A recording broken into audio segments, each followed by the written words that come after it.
Hey everyone, Ratchet5 here. I just thought I'd make a video today because I have some things to say about Overwatch. First of all, let me say that Overwatch as a whole has been great. Quick play is an absolute blast, and the weekly brawls just keep me coming back for more. The broadcast of misfits and freaks makes for a rather diverse team, and the team play elements were executed greatly. Well, maybe not quite. The great range of skins and customizations to unlock gives you inspiration to continue leveling up on your journey to prestige. But I just need to talk about the bad things in Overwatch, as well as maybe share some of my opinions on how things could change, and hopefully get some of yours in the comments. Keep in mind, I understand that no game is perfect. Well, except maybe Twinsanity, but that's a whole different video.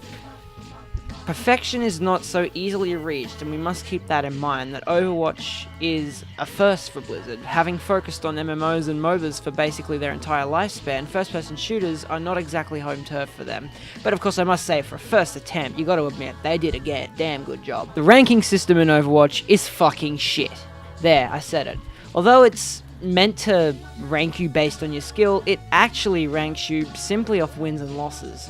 Which, as any Overwatch player knows, it takes a good team to win, and a fucking blessing to win a comp match. That's right, if you happen to be a filthy, greasy loner just like myself, then competitive is going to be hell in a yellow and silver basket. No communication. No one ever has a damned microphone in this game for some fucking reason. Like, it seems I'm the only one who actually ever wants to communicate with the team, but none of them are in the team group chat. And like, they're in text chat. I understand if you don't have a mic, like in text chat, but still no one communicates.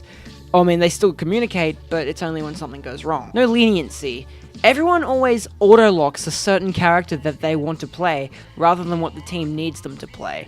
And this is a problem, because if you've got some prick locking in Hanzo who can't play Hanzo when we need a medic, like, seriously, what the hell? Like, we're down a healer, so you pick Hanzo. We're attacking, and we need another healer for the 2-tank, 2 medic strat, and you pick Hanzo.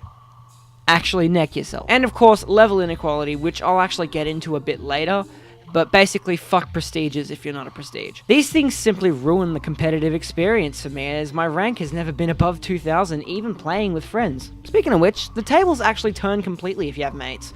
When I play comp with friends, it's one of the most thrilling and rewarding experiences. Please, keep that in mind. Now, every game has its fair share of toxic players, but in Overwatch they shine the most. The 6-player cap and the broader range of roles to play make the tensions higher, but in competitive, it's the worst. I can't tell you how many games I've had ruined because some prick decided he was too good for the team and up and left. Now, this goes one of two ways. If it's early in the match, then the match simply gets cancelled, no one loses any rank, basically start over. Don't pass go, don't collect $200. But if it's mid to late in the match, then a timer will start. And that timer is basically a compensation timer. Now, when that timer runs out, you can leave the match, or you can lose the match, and you won't lose any rank. I'm pretty sure that's how it works. I'm pretty sure it's just for leaving, I don't know.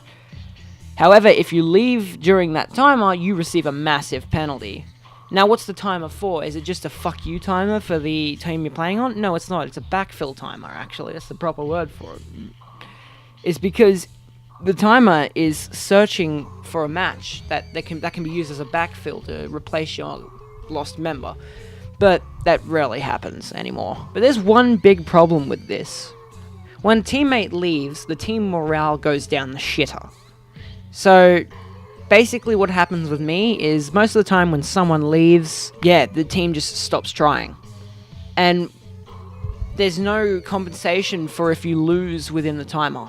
So if the time is going down and you lose in between that time, you still lose a chunk of rank. I lost 60 rank the other night because someone decided to leave right at the end of the match, and the match ended right as the timer started. So we didn't even have a chance to be able to leave. So yeah, that needs to be fixed. My suggestions for this is one of two things. Either the match gets cancelled completely if someone leaves, because to be fair, it's meant to be a lock-in system anyway. Or don't eliminate the timer.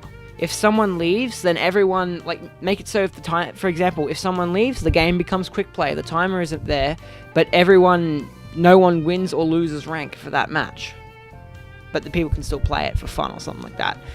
But don't punish players who have done nothing wrong.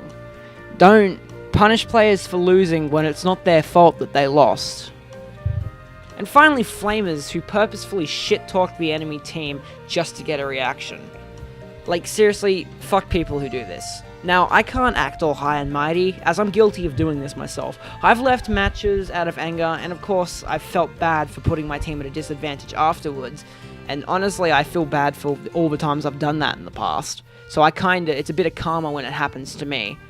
But I've only ever flamed a person once, and it was in response to them doing it. They were flaming our team, and no one was standing up, and I was the one who started shit-talking back.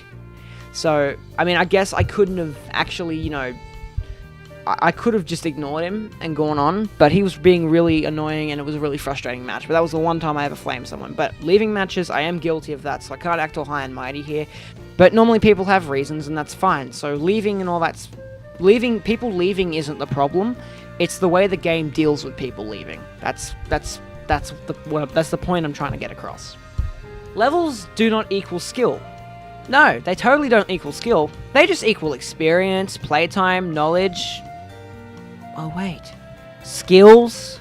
People who say, herder, level doesn't equal skill, just want free wins and XP, because they know that the newer players will actually take their advice. But this is not okay.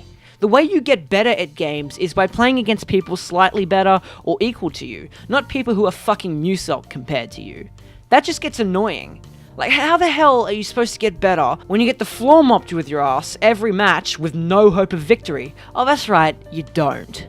This needs to be fixed. I've been in matches where my team was all people of my level, so a range of 48 to 58 as of today. And the enemy team, all of them had at least 1 star under their badge. So all of them has been playing long enough to have reached level 100. Yeah, totally fair, guys. Come on. You guys have the advantage because you've played the game longer. It's a free win. And it's not right. Having people on your team of your skill level is all fine and dandy, but when you're only ever versing people that are better than you, you never get better. You just want to quit the game. So yeah, those are my thoughts on competitive Overwatch and the flaws of the game as a whole.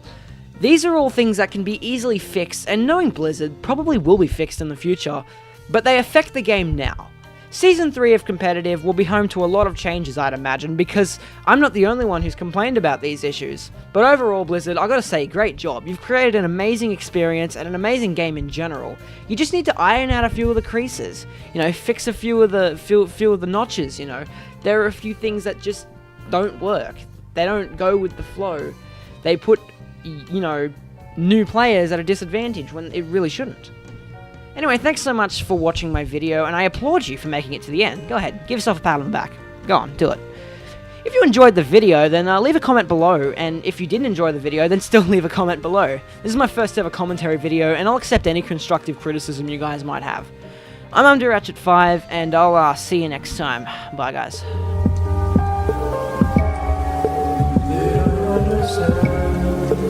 They don't understand, y'all.